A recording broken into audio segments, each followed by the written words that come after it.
Salve, salve, meus família Master Dream na voz. Cria News tá no ar pra gente anunciar, pô, chegou a Terceira Guerra Mundial. Papo reto? Vamos descobrir isso aí junto hoje. Nosso arroba tá aí na tela para você ficar ligado em todas as notícias urgentes, 24 horas por dia nas redes sociais. E aqui você vai vendo vídeos durante a semana e nossas lives final de semana também, que vocês já estão ligados. Nosso QR Code está aí na tela, manda aquele apoio para nós, para a gente chegar cada vez mais forte, cada vez mais longe. O que você está vendo aí na tela é uma cena de uma simulação feita pela Rússia, né? Diz aqui Putin, de acordo com o DCM, Putin simula ataque nuclear maciço à OTAN. E a gente está falando de uma questão que sempre fica como a última barreira antes da guerra mundial, que é a questão nuclear. Quando começam os testes nucleares é porque a gente está se aproximando de uma questão um pouco mais séria. Porque as bombas nucleares, a força nuclear, diferentemente da usina, da energia nuclear limpa, a gente está falando de uma força que é utilizada entre muitas aspas para se defender e garantir a soberania de um povo. Então, um país que teria supostamente uma arma nuclear, uma bomba nuclear, seria um país que não será atacado pelos outros porque ele poderia se defender. Quando um país começa a fazer simulações e demonstrar sua força nuclear, é porque ele está dizendo não encosta em mim e nem nos meus amiguinhos. A gente pode estar falando aí de começo de uma coisa muito maior do que já está rolando. Porque aí você vai me falar o seguinte, pô, eu cliquei no vídeo aqui, Terceira Guerra Mundial, achei que ia falar de Israel, Hamas, calma que a gente vai falar. E é justamente por isso que a gente está falando de guerra mundial. Porque num mesmo assunto sobre Israel e Hamas, a gente tem que falar sobre Rússia e Ucrânia também no meio de uma guerra. E esse teste nuclear que a Rússia fez tem tudo a ver com a guerra Israel e Hamas. Vamos entender um pouco melhor qual que é o perigo da OTAN com relação ao Zelensky, com relação ao Putin, e aí a gente vai chegar na guerra Israel e Hamas. A gente está vendo imagens da cúpula que acontece na Lituânia, da aliança militar, e a relação entre Volodymyr Zelensky e a OTAN não está das melhores. Isso porque o Zelensky esperava ter um cronograma, um convite mais claro de quando a Ucrânia poderá entrar na aliança militar. Os Estados Unidos já disseram que enquanto a Ucrânia estiver em guerra com a Rússia, não há chance da Ucrânia entrar na OTAN. Isso porque colocaria a aliança militar num confronto direto com Moscou e isso, claro, seria uma escalada da tensão ainda maior durante esse conflito que já passou dos 500 dias. A gente viu aí então notícia do Bora Brasil, jornalismo da Band, trazendo essa informação de que os Estados Unidos têm consciência de que se a Ucrânia entrar na OTAN agora, essa resposta nuclear vai acontecer. A gente está falando de uma canetada. É uma caneta BIC que pode explodir uma bomba nuclear, tá ligado?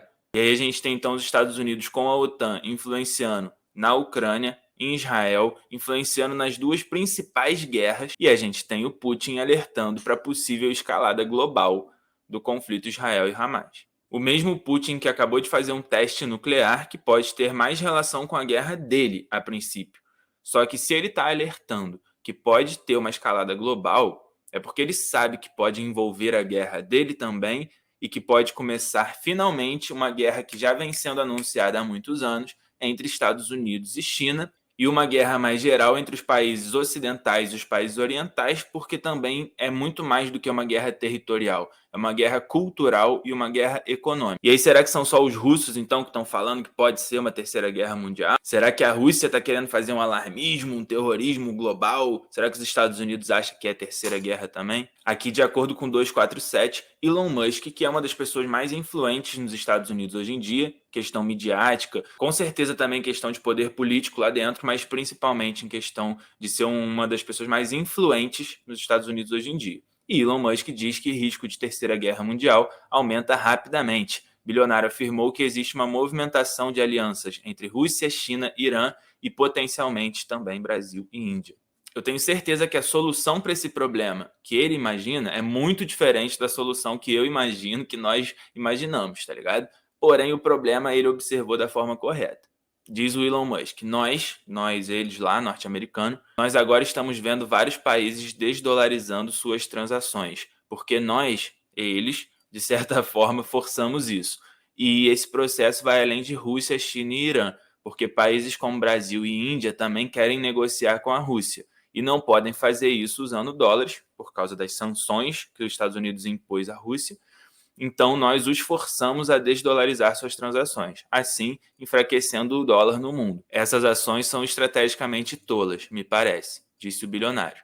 Então, assim, com certeza para ele a solução para esse problema é os Estados Unidos ser mais imperialista, tá ligado? É dolarizar mais todas as economias do mundo e continuar sendo a maior força, a maior potência hegemônica no mundo. Para mim, não seria essa a solução, mas ele observou o problema correto. Os Estados Unidos chegou, botou sanção em Cuba, botou sanção na Rússia, todo mundo, ninguém mais pode comercializar com ninguém, só comigo. Então tá, mano, então a gente não comercializa mais contigo, vai comercializar com os outros, tá ligado? E aí agora o mundo tá vendo a queda do império. E aí a gente já tem análises e opiniões aí, ó, o jornal Opção fazendo questionamento. Crise entre Israel e árabes pode arrastar Estados Unidos e China para a Terceira Guerra Mundial? E aí a gente começa então a ter discussões sobre essa questão. Especialista em história aplicada diz que uma guerra entre Estados Unidos e China é possível, mas pode ser evitada. E aí tem aqui toda essa matéria, só olhar para baixo, está o link aí na descrição. A gente está começando a discutir uma terceira guerra mundial. E aí ele vem falando aqui sobre uma guerra fria que está acontecendo. E aí, na minha visão, essa guerra só é fria nos países mais ricos, tá ligado? Porque nos países como Israel, Palestina, na fronteira da Rússia com a Ucrânia, essa guerra não é muito fria. Ela é fria nos Estados Unidos, tá ligado? E aí trazendo aqui então a análise de que seria possível evitar uma guerra mundial, mas que ela é possível. Alguns analistas e cientistas políticos afirmam que essa guerra já teria começado, que a gente já está vivendo e vendo de longe para algumas pessoas, de perto para outras, territórios de guerra, da guerra mundial. E aí a gente fica numa assim, porra, guerra mundial, será que a gente não está exagerando um pouco? Porra, aqui ontem teve aí jogo, Flamengo, Grêmio, 3-2 pro Grêmio, tá ligado? Tudo normal, pô. E aí eu vou mostrar para vocês então uma foto de 1940 no Brasil, onde foi realizada a Copa Roca, final entre Brasil e Argentina, que a Argentina ganhou, e o estádio lotado. A gente está falando de um jogo que correu naturalmente, sem aviões jogando bomba dentro do estádio, tudo ocorrendo naturalmente. E na praia, como é que tava? Geral de boa, tranquilo, 1940, Brasil. Como não poderia faltar também para um bom brasileiro, carnaval pô, rolando, carro alegórico, geral serpentina, confete, lança perfume, na época podia. Geral tranquilo, tá ligado? Gastando a onda. E aí, pelas fotos, vocês puderam perceber que a gente está falando ali de fevereiro, março, né? Carnaval. A final da Copa Roca foi em fevereiro de 1940. E o pessoal na praia também, então verão no Rio de Janeiro, tá ligado? E o que estava acontecendo em março de 1940, de acordo aqui com a Enciclopédia do Holocausto?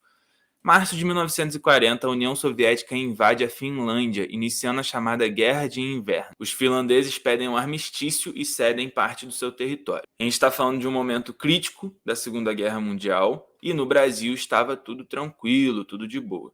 Então não é porque não está passando avião jogando bomba em você neste momento que a gente não está vivendo um cenário de guerra mundial, tá ligado? A gente pode sim estar falando da Terceira Guerra Mundial e já com ameaças de ataque nuclear por parte da Rússia mais explicitamente, com vídeo, mas Estados Unidos está sempre alerta também. E aí eu não quero fazer juízo de valor, você gosta mais dos Estados Unidos, você gosta mais da Rússia, eu não vou tomar partido, tá ligado? Eu não gosto da guerra e eu tô fazendo um alerta aqui de que a gente pode estar próximo da Terceira Guerra Mundial. Vamos ver esse vídeo aí e aí vocês pensem o que vocês quiserem, tá?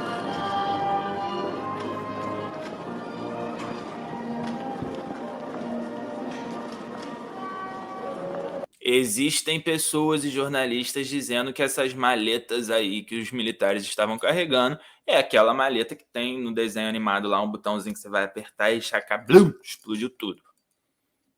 Ah, isso aqui é fake news, né? Gente, a gente tem que entender um bagulho. Primeira vítima de uma guerra é sempre a verdade. Se essa maleta tá levando um monte de sneakers para ele comer na hora de uma fomezinha, pá, não sei o que, meio da guerra, preciso comer um negócio que alimenta, mas que não é muito pesado. Sneakers, tá ligado? Brau. Pode ser isso. Pode ser a tal da maleta nuclear, tá ligado? Então, assim, a gente está vendo cenas que sempre chegaram pra gente em forma de filme, de desenho, de ficção, como cenas de guerra. Ah, começou a guerra, a Terceira Guerra Mundial. Ah, vai ser assim, ó. Tudo. Tá acontecendo, mano.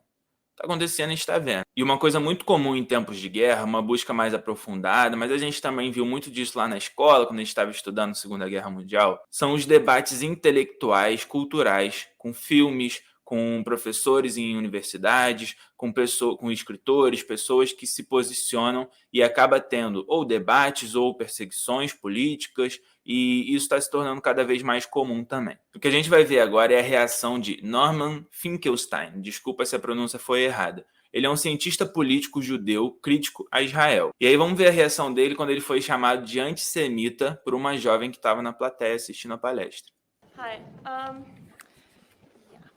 During your speech, you made a lot of references to Jewish people as well as certain people in your audience, not Jewish people in general, but certain people, especially in your audience, to Nazis. Now, that is extremely offensive when certain people are German. And they're also extremely offensive to people who've actually suffered under Nazi rule. I don't respect that anymore. I really don't. I don't like and I don't respect the crocodile tears to the crocodile tears. No, I'm so, folks. Allow me to finish and allow me to finish. Listen, sir. Allow me to finish. Sir. I don't like to play before an audience the Holocaust card. But since now I feel compelled to. My late father was in Auschwitz. My late mother, please shut up. My late father was in Auschwitz. My late mother was in Majdanek concentration camp. Every single member of my family on my father's side, Jews did not take arms against the my Germans. late father was in Auschwitz concentration camp. My late mother was in Majdanek concentration camp. Every single member of my family on both sides was exterminated. Both of my parents were in the Warsaw Ghetto Uprising. And it's precisely and exactly because of the lessons my parents taught me and my two siblings that I will not be silent when Israel commits its crimes against the Palestinians.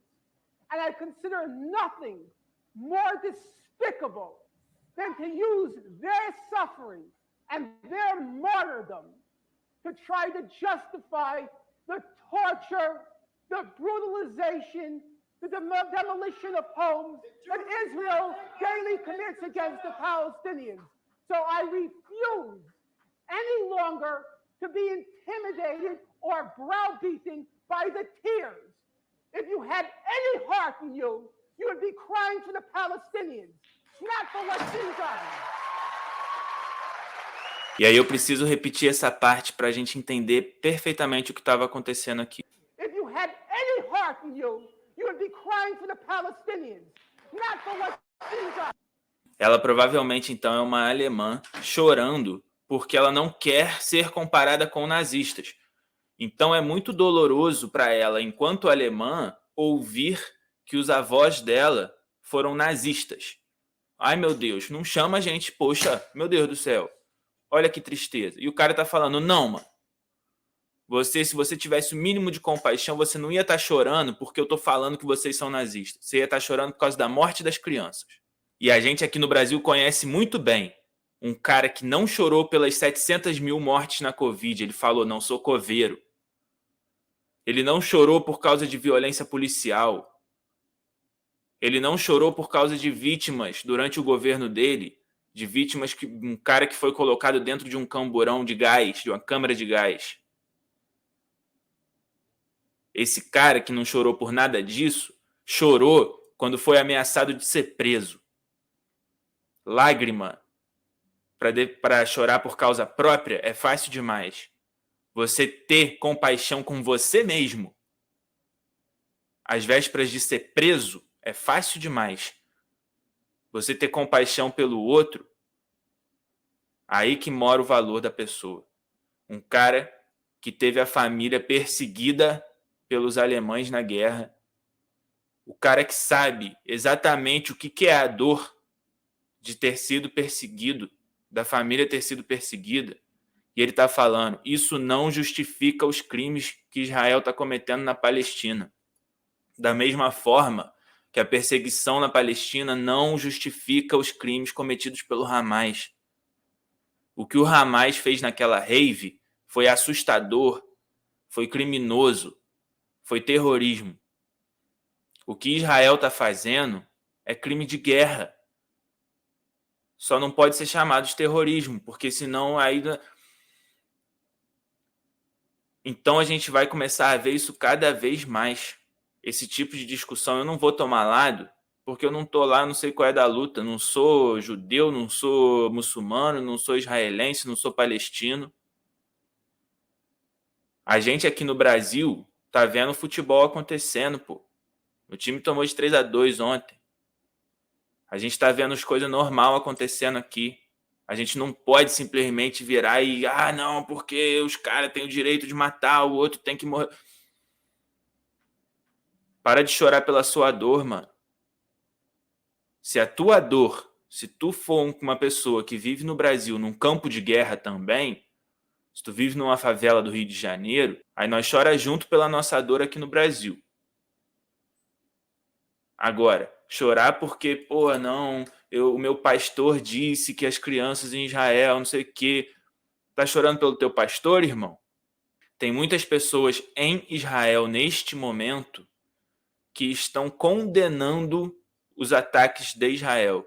Tem muitas pessoas em Israel que são contra o Benjamin Netanyahu, que é o cara que está assumindo a frente dessa guerra, é o presidente lá de Israel, e é o cara que é comparado ao Bolsonaro, comparado ao Trump, é o presidente de extrema-direita de Israel.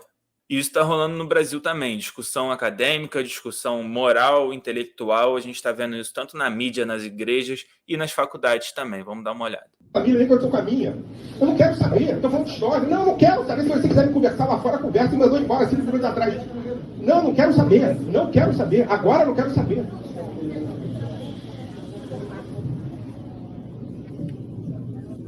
Não tem condição.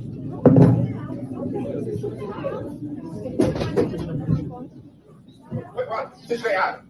A discussão também está no Brasil. Esse vídeo é dos primeiros dias da guerra, já tem 2 semanas, e o professor Michel German abandonou o debate, não de forma covarde, mas de forma tipo assim, cara, vocês não querem discutir, né? Vocês querem brigar, vocês querem ficar numa pauta moral, num debate moral, e não num debate histórico do que está acontecendo, né? Beleza, então tchau, mano, meter meu pé, tá ligado? A gente vai ver muito disso ainda, porque como eu disse para vocês, o que acontece? Não são todos os palestinos que apoiam o Hamas. Muitos palestinos são contra o Hamas. Inclusive, alguns que vivem em Gaza são contra o Hamas. Não são todos os israelenses que apoiam o Benjamin Netanyahu. Muitos são contra essa guerra. Igual no Brasil, quando começou uns rumores sobre guerra, Brasil e Venezuela. É óbvio que você que está me ouvindo era contra isso. É óbvio que eu sou contra isso. Mas algumas pessoas do antigo governo chegaram a questionar essa possibilidade. Então a gente está falando de um governo de Israel que está em guerra com um grupo terrorista da Palestina.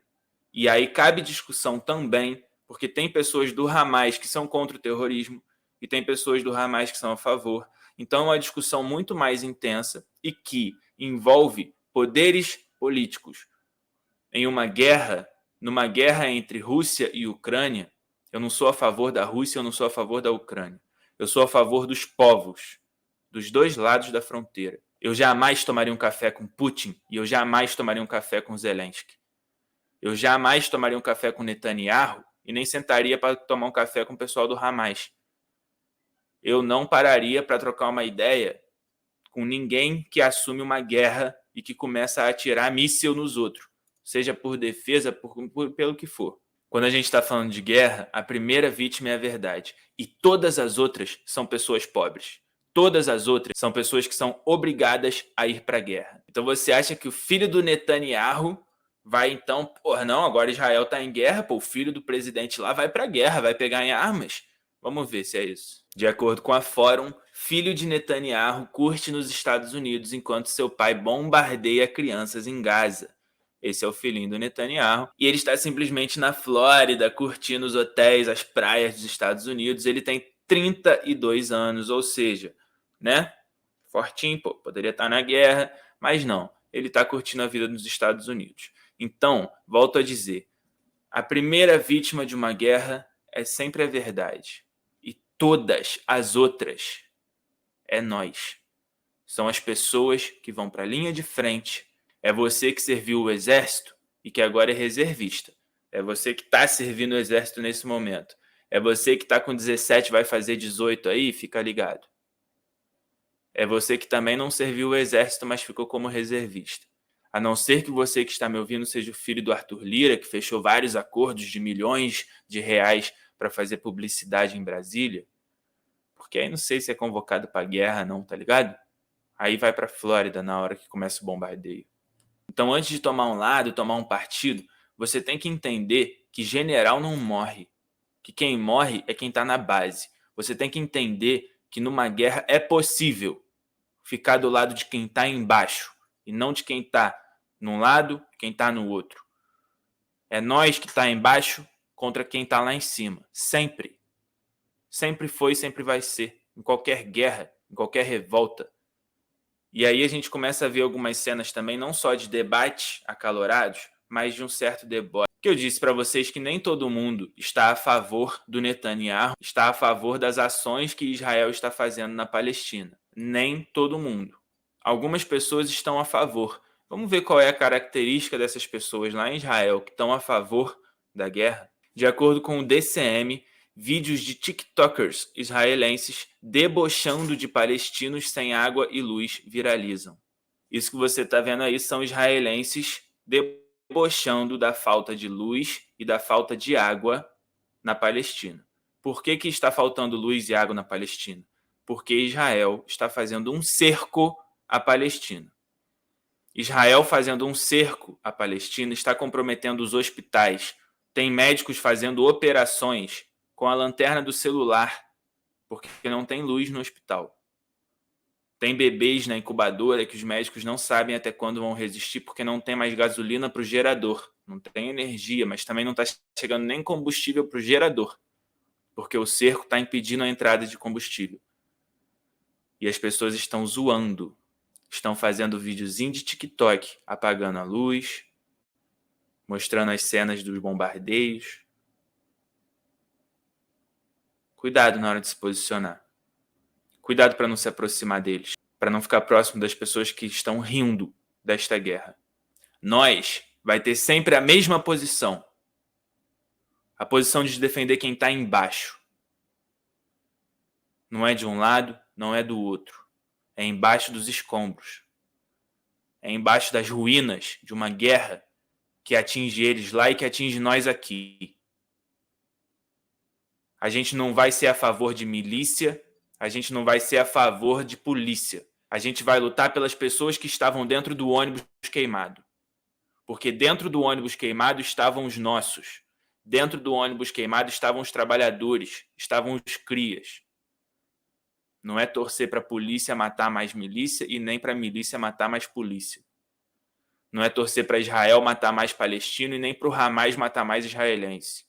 É torcer para o povo pobre parar de ser oprimido. É torcer para o povo pobre parar de morrer por causa de uma guerra de gente rica. Esse é o nosso lado. Essa é a nossa posição sempre. E se você está com nós nessa posição, vamos junto, deixa teu comentário aí de apoio, de crítica também, mas para nós trocar uma ideia, vem na educação, vem na moral e se inscreve, segue nós, vamos que vamos. Beijo, até o próximo vídeo.